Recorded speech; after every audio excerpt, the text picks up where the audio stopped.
मेरा नाम आमना मवाज़ है और मैं इस्लामाबाद से ताल्लुक़ रखती हूँ।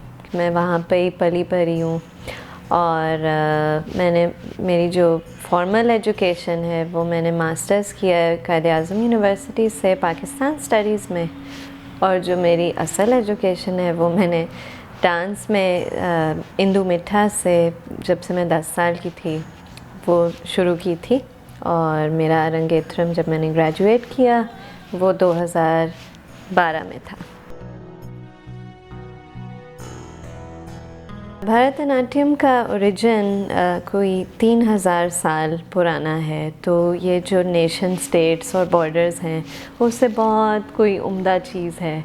तो मुझे नहीं लगता, क्योंकि इसका नाम शायद भरतनाट्यम है तो लोग कंफ्यूज हो जाते हैं, लेकिन एक्चुअली ये जो साउथ इंडिया है उधर ज़्यादा उस पर काम किया गया है, लेकिन अब पूरी दुनिया में भरतनाट्यम एक क्लासिकी आर्ट फॉर्म है।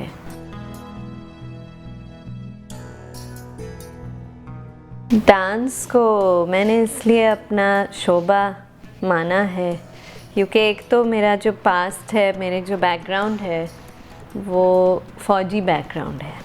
फिर उसके बाद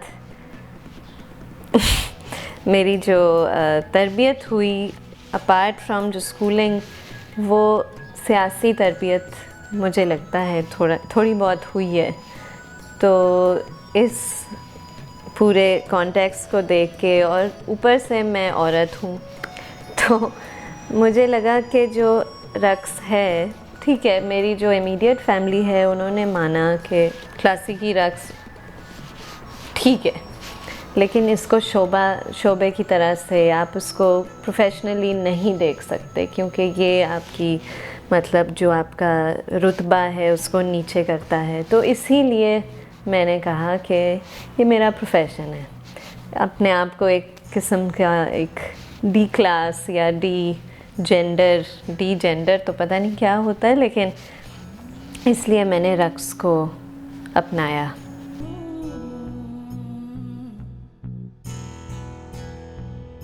मुझे लकीली अपने माँ बाप से कोई रेजिस्टेंस सच नहीं थी, लेकिन दूसरी चीज़, जैसे अगर मैं कोई थिएटर में आती या कोई फ़िल्म में, तो उस तरह से मेरे वालिद बहुत मुझे रोकते और कहते ये तो सही नहीं है। तो इसलिए शायद, और मेरा यहाँ पे क्योंकि मेरी एक तो उस्ताद भी एक जनरल की बीवी है तो शायद इसलिए भी उनको ठीक लगा।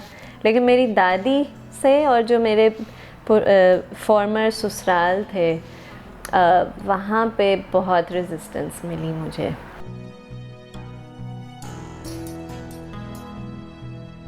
आई थिंक मैं इस आर्ट के साथ इसलिए स्टिक रही हूँ, एक तो सपोर्ट, दूसरी बात मेरा क्लास। अगर मैं मज़दूर औरत होती तो शायद मेरे लिए ये मुमकिन ही ना होता, क्योंकि सबसे बड़ी प्राइस तो इसकी ये होती है कि कोई पैसे नहीं देता, और जब देते हैं तो वो बहुत बकवास काम चाहते हैं, तो ज़्यादातर, सब नहीं। तो ये है। और मुझे लगता है कि जो प्राइस एक और होती है वो एक सोशल प्राइस बहुत बड़ी होती है, कि जब आप करते धरतों के साथ, या जो थोड़े से इंटेलिजेंट हैं, उनको लगता है कि ये क्या चीज़ है, ये तो बेकार है। ऑफ़ कोर्स फिर हमारे पास जो मज़हबी जुनूनियत भी है उसका भी एक और प्राइस है। तो ऑनलाइन सोशल मीडिया ये वाली चीज़ों थोड़ी सी काफ़ी बुरी बातें सुनने को मिलती हैं।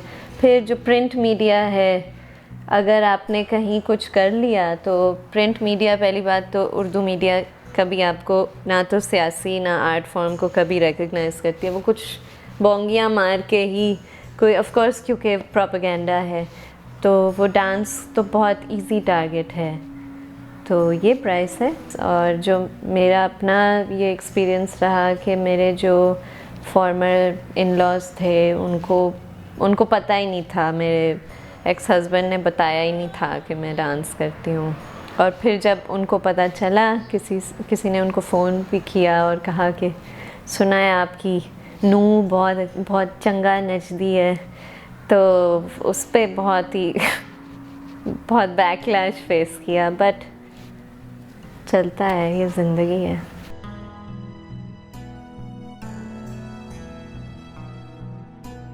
मेरा वास्ता लेफ्टिस्ट से पड़ा, क्योंकि मुझे लगा कि बहुत कम है और हर जगह बटे हुए हैं, वो 1.5 इंच की मस्जिद वाली चीज़।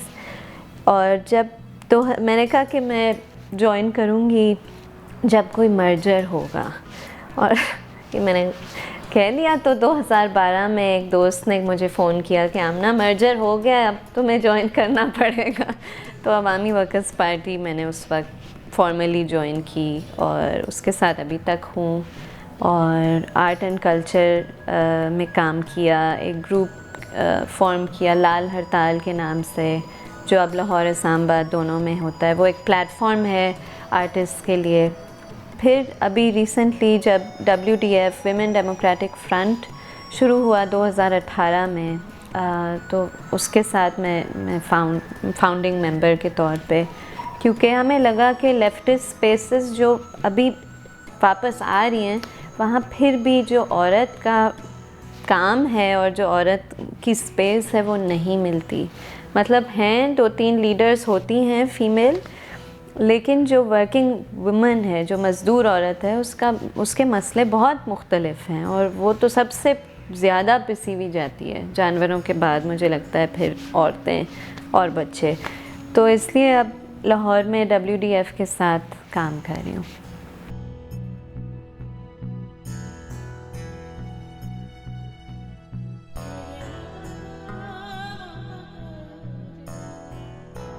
प्रिविलेज क्लासेस बड़ी इंटरेस्टिंग क्लास इसलिए होती है क्योंकि मतलब ज़ाहिरी तौर पे तो सब कुछ है, लेकिन क्योंकि मुझे लगता है स्ट्रक्चर इतना ही ख़राब है और इतना फुल ऑफ गंक है और गंद से भरा हुआ कि जो थोड़ा सा भी महसूस करते हैं उनको नज़र आता है कि ये सच्चाई नहीं है। तो चाहे आपका पेट भरा हुआ हो, आप कहेंगे यार ये क्या सीन है, ये क्यों मेरे साथ इतना ज़हनी तो मुझे लगता है जबर होता है। चाहे आप जितने बड़े सरमायादार के बेटे या बेटी हों, आप इनबैलेंस्ड रहते हैं, आपको कुछ समझ ही नहीं आती। और फिर दूसरी बात, जो औरतें होती हैं जो ये कह रहे हैं ना कि औरत मार्च की जो आंटियां हैं और ये और वो चाहे जितने भी पैसे कमा लें या जितने भी बड़े अफसर की बेटी होंगी, वो फिर भी सेकंड क्लास सिटीजन्स इसलिए हैं क्योंकि उनके पास वो एक्सेस ही नहीं होती पब्लिक स्पेस में। आप देखें वो एक्सेस नहीं है अपनी। आजकल तो थोड़े बहुत चॉइसेस, जो इकोनॉमिक चॉइसेस, ठीक है लॉयर बन जाओ, ये बन जाओ, लेकिन फिर शादी की उम्र, आपकी शक्ल का रंग क्या होगा, आपके बच्चे कितने होंगे, आप कितनी पतली हैं, आप कितनी, ये सारा बहुत बोझ है। और मुझे इसलिए लगता है कि जो प्रिविलेज्ड औरतें हैं वो भी अब खड़ी हो रही हैं।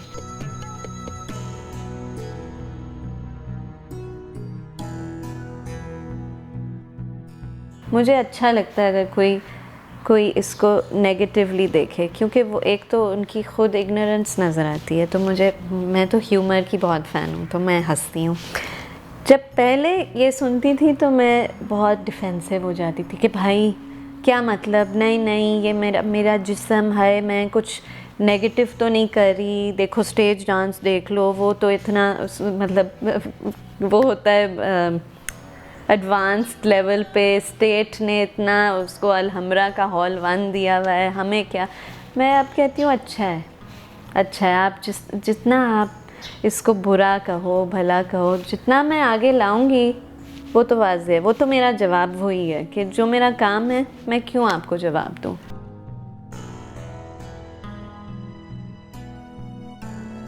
सख्त फेमिनिस्ट वेव आई हुई है, वो बहुत दिलचस्प है, इसलिए क्योंकि मुख्तलिफ़ किस्म के फेमिनिस्ट नज़र आ रहे हैं। तो एक तो हमारे लिबरल फेमिनिस्ट हैं जो कहती हैं कि भाई कॉन्स्टिट्यूशन में तो लिखा है कि ये सब कुछ है हमारा, और हम तो वकील हैं और हम ये हैं, और हम, बहुत अच्छी बात है।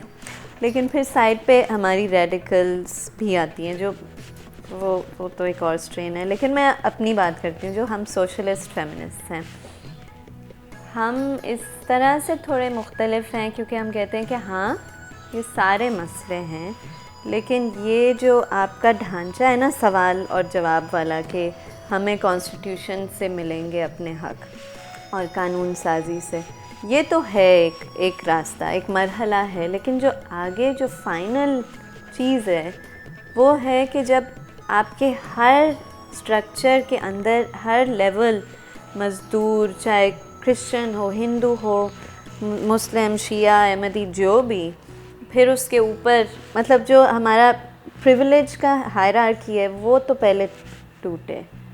तो ये आपका तो जो आप रियासत के कानून में जो लिखा हुआ है वो लिखा हुआ है, लेकिन जब आपका यहाँ जहन नहीं खुलेगा, जो सबका जहन है, वो एक बंदा है, क्या नाम है उसका, यूरुग्वाई का प्रेसिडेंट, उसने कहा हमने बड़ा कोशिश किया कि मटेरियल कंडीशंस चेंज करें, लेकिन कल्चरल कंडीशन जब तक चेंज ना हो उस वक्त कुछ नहीं ठीक होगा। मतलब ये जो नफ़रतें होती हैं, ये जो आपस में जो हर दफ़ा जंगें चल रही होती हैं, लिटरली इस पूरे मुल्क में मुझे लगता है कि जंग चल रही है। तो आई थिंक ये जो नया वेव है फेमिनिज़म का, वो बहुत ज़रूरी इसलिए है क्योंकि वो चैलेंज कर रहा है, वो एक जो स्ट्रक्चर को जो कह रहा है ना कि औरत को यहाँ इस हद तक रहना है, और इसीलिए लोग इतना डर रहे हैं क्योंकि एक तो मज़हबी हमारे जो भाई हैं वो एकदम से ये तो खुदा के ख़िलाफ़ हैं, ये तो उसके ख़िलाफ़ हैं, उसके आई थिंक जब आप नैरेटिव बदलेंगे ना, नैरेटिव इन्हीं मूवमेंट्स की वजह से बदलते हैं। सोच जब बदलती है तो एकदम से नहीं बदलती। तो चाहे लिबरल फेमिनिस्ट हो या सोशलिस्ट फेमिनिस्ट हो, फेमिनिस्ट होना ज़रूरी है इन हालात में, क्योंकि आपके सामने है हर दूसरे दिन कोई 4 साल की बच्ची या बच्चा रेप हो रहा होता है, औरत पे तेज़ाब फेंक रहे होते हैं। मतलब किधर से शुरू करें, किधर से ख़त्म करें, और यहाँ से मर्द भी अफेक्ट होते हैं। और मुझे लगता है कि इस मुल्क में जो बस एक बेबसी है, ये इसकी भी वजह है क्योंकि आपकी 52% पॉपुलेशन अगर सेकंड क्लास सिटीजन्स हैं तो कौन सी खुशी।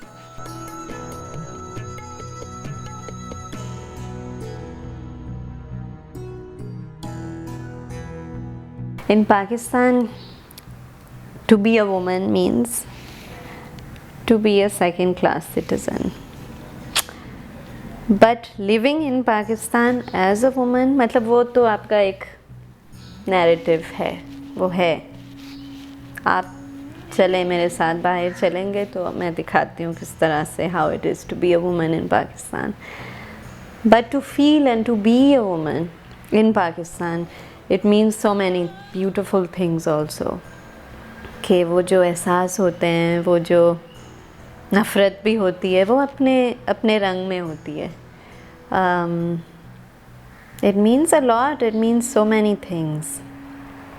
There's the plain 2D thing about as a woman you must dress like this. You are this person's wife. You are this person's mother. You are this person's lover. हाय तौबा, वो तो love तो होता ही नहीं है ना। You honor. You are this person's honor. और of course you are this. But उस तरह से to be a man also is like that. But to be those things in a body and to be around, मतलब जो आपके समाज में जो हो रहा है, to feel all those things, it's a rainbow to be a woman in Pakistan.